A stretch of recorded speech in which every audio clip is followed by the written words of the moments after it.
Hi, welcome to Surviving Together, where we talk about sexual assault and related topics. I'm Sharon Switek, and this is part 2 of my story. We moved to Iowa when I was 9 years old. I affectionately call this the worst 3 years of my entire life. And it's not so much because of what happened to me in any sort of sexual assault context, but just through what I was living through in general. You can't imagine moving from a school district where you are going to be skipping 4th grade and going to a magnet school for science and math to moving to a small town in Iowa where everyone knew each other and had for as long as they were alive. Walking into your classroom for the first time, looking at your English book and saying to the teacher, "I did this last year. What do we do now?" So right off the bat, I was different because I was moving from New York. I had a New York accent, and I was smarter than everybody else in my class. It made for some very difficult next few years. Combine that with I was having a very difficult home life at that point in time, and could not wait for these years to end. So, where does this fall within my journey as a survivor? Well, first off, because I couldn't really find a place, I did start taking Taekwondo at the age of 9. And that was the one light in my life during this period of time. And I fell in love with it, and I love it to this day. I continued to practice on and off throughout the years and into my adult life, and I am currently a black belt. Hopefully one day I will be getting back to it. I raised a child and had a back surgery. A lot of things happened, but definitely a goal of mine to get back to it. I tell you that because it does relate to one incident that occurred when I was about 10 years old. I had been taking Taekwondo for a little while. I was not at an official dojo yet, but I was taking it at a Y center where there was an instructor, and he happened to be the stepfather of a friend who I met there. We became very good friends for the time that I lived in Iowa.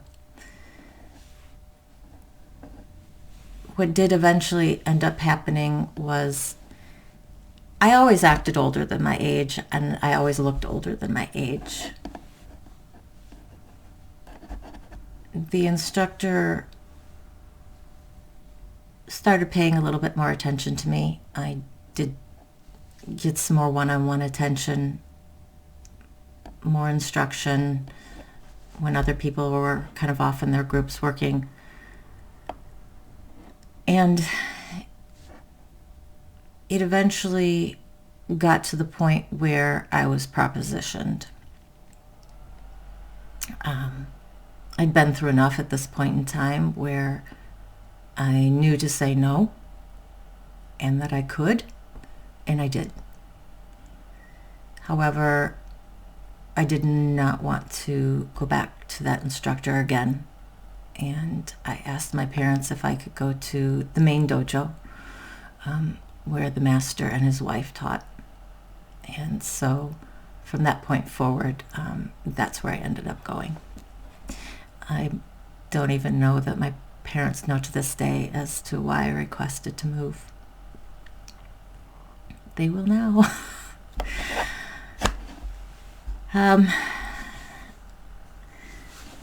Fast forward about a year, and we had some visitors come from New York.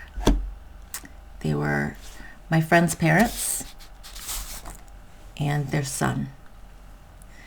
When I heard that the parents were coming to visit, I said, "So is the sun coming?"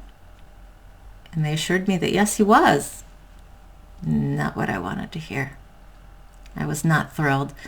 I think I was sick to my stomach for that entire week before they got there. I don't know what I thought. I just didn't know what would happen when he got there. I didn't know if anything would be brought up or if it would just be a, overnight visit and they'd be gone and that would be it. Unfortunately,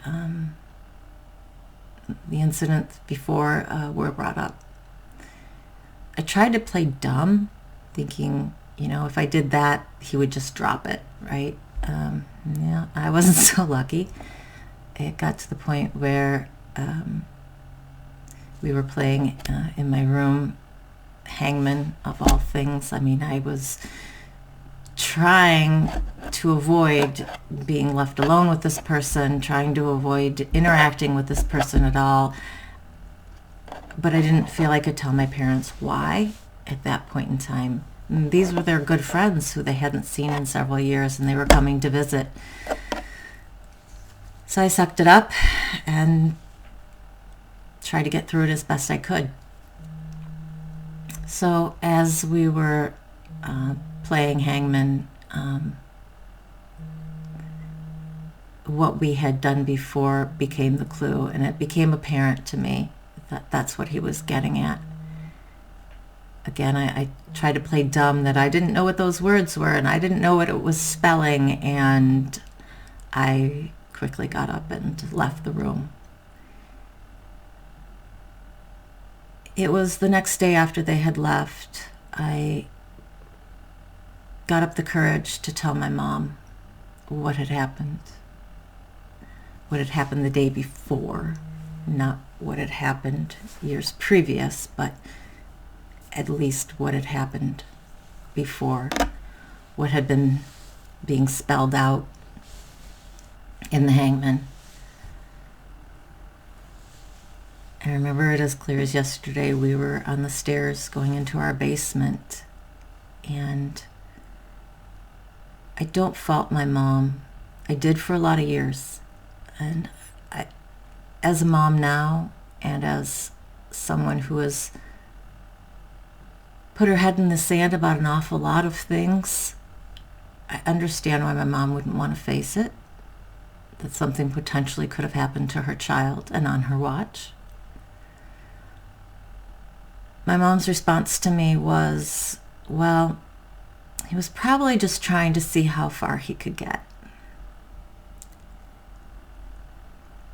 And even at 10 years old, maybe I was 11, I was pretty dumbfounded at that. I couldn't believe that my mom wasn't immediately floored, jaw drop, oh my gosh, what happened, what's happened, and I was going to be able to spill my guts to her. But that didn't happen, so I never told her anything. She never knew about what happened when I was 4. They never knew what happened when I was 6. And they didn't know what happened when I was about 8.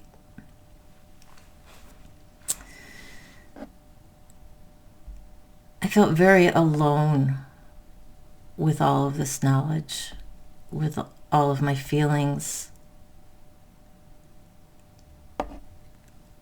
Combine that with everything else that went on through those years. Very, very unhappy time for me. As I grew a little bit older, we moved when I was 12 years old to Michigan, where we stayed for the remainder of my time in high school, throughout the rest of middle school and high school. I became severely depressed. I was put in therapy from about the time I was 13, on and off. I never seemed to be able to click with anybody. I never seemed to get anywhere with my therapy. But it was because I never told anybody what was really going on. I mean, I talk about my parents and the fighting and how hard things were for me with making friends at school, but it wasn't the crux of my issues. And without telling anybody that, I was never going to get anywhere in therapy. When I reached college, I just needed to tell somebody. I really was getting to a critical point in my life where I was either going to be healing from this, or I was going to be going down a dark, dark spiral. I thankfully found a very wise and understanding counselor on campus. When I told her what had happened throughout my childhood, when I told her that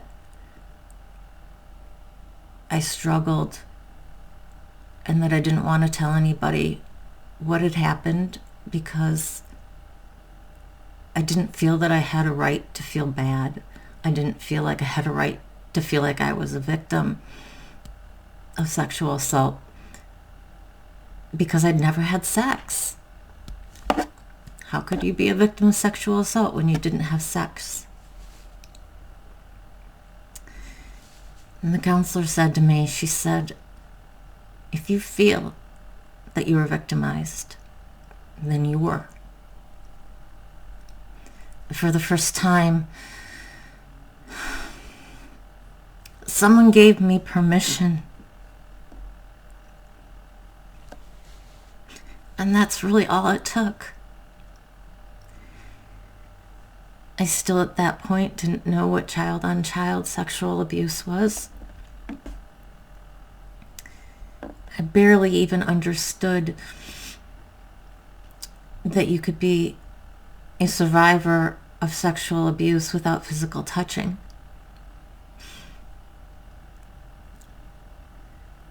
But because somebody gave me the permission to feel as though what had happened to me was wrong,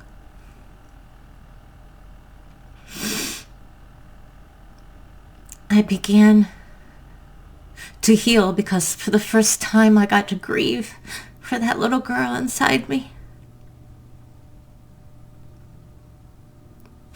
Sorry.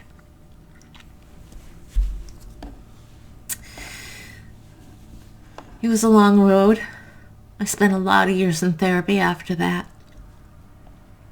talking about what had happened and really exploring how it affected all of my interpersonal relationships from that point forward.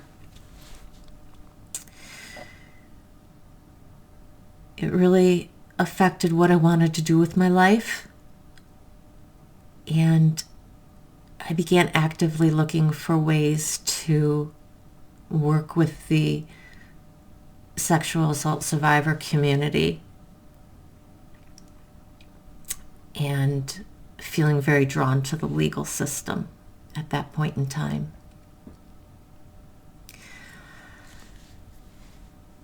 I did an internship at the local prosecutor's office where I ended up working with the victim witness unit, and I also did a special project for the domestic violence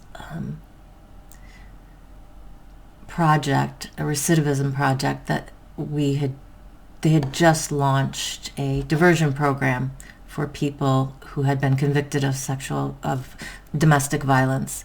We were studying the recidivism rates of people who had and had not gone through the program. It was my first foray into this sort of context for abuse victims, and I fell headlong in love with that area and it's what I would go on to spend the rest of my adult years being involved in one form or facet or another. So that's where I'm going to leave part 2 of my video. Next will be part 3, and it will be the remainder of my adult years. Thanks very much for listening, and hugs and love.